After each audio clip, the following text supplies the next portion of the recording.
Hi there, welcome to today's video.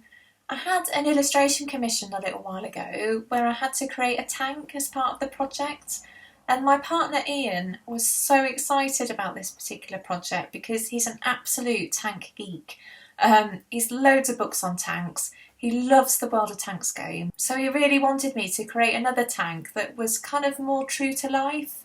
The one I made for the project previously was kind of just a generic tank shape really. I didn't have an awful lot of time to research tanks and, you know, come up with something that was kind of more true to life. So yeah, he's challenged me to make the KV-2 tank, and I've agreed, so let's see how I get on. Okay, so to start the project off, I've created a really nice khaki colour. It's very reminiscent of tanks, and to create the barrel or the gun, I'm just wrapping some of the clay around a cocktail stick.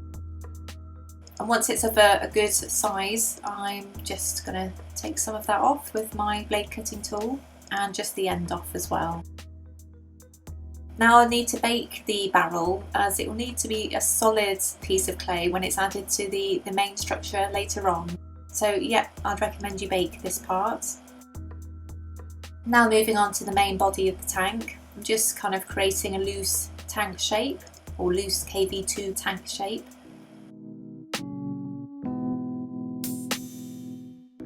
And now I'm moving on to the tracks and the wheels, so I'm just fashioning a very loose shape based on the shape of the KV-2's wheels and tracks.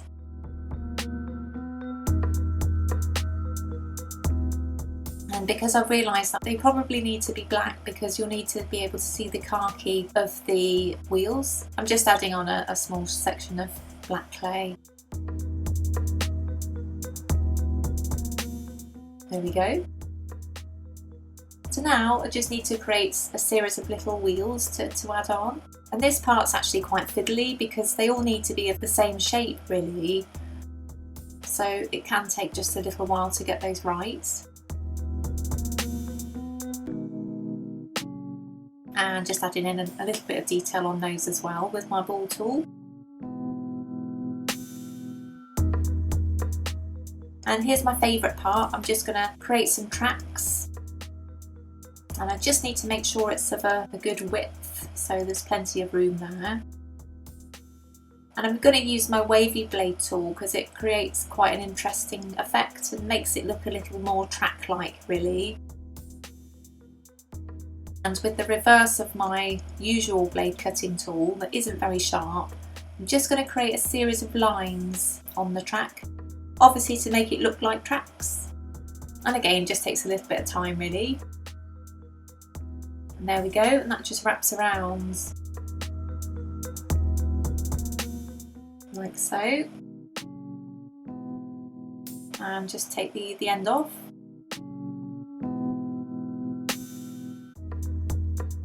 There we go, that's all done. Just make sure it's sticking to the actual structure itself. And they don't need to be quite as thick, so I'm just going to take a little bit off those. And then they attach to the body. I really love how it's named the King of Derp in World of Tanks. Really because of the noise it makes, but also because it's quite a cumbersome machine. I think there was only a few ever made because they soon realised that because it was a really tall structure that it wasn't kind of fit for purpose really, and yeah, it was quite cumbersome and not very mobile, so yeah, it seems kind of strange how it was made in the first place really. So I'm just building up on the body. Ian suggested this tank because it's quite an easy one. Well, in his head it's quite an easy one. He often thinks a lot of projects look really easy, but you know, always a bit more tricky in practice.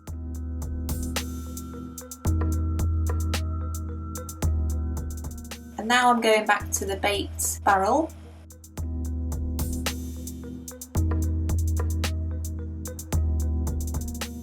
And that just kind of feeds into the structure here, like so.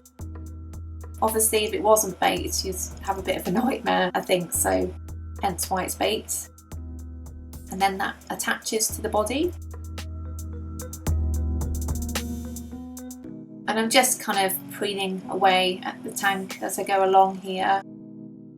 You often spot kind of errors or, you know, inconsistencies, so it's good to pare away at clay just to make it look a little neater really. And I think these structures on the side here will kind of make it look a lot more like the KV-2.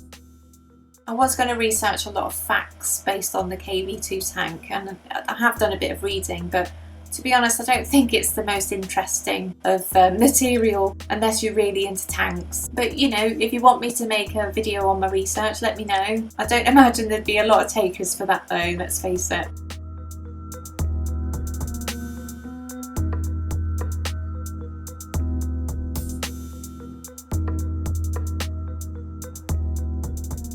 So with my needle tool, I'm just adding some bolt details which kind of make it look a little more convincing, I think, as a tank.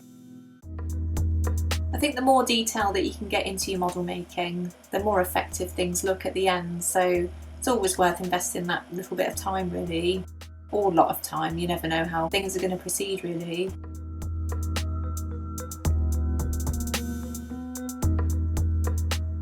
And now it's time to bake the tank, and you'll need to refer to your own brand of polymer clay's baking instructions.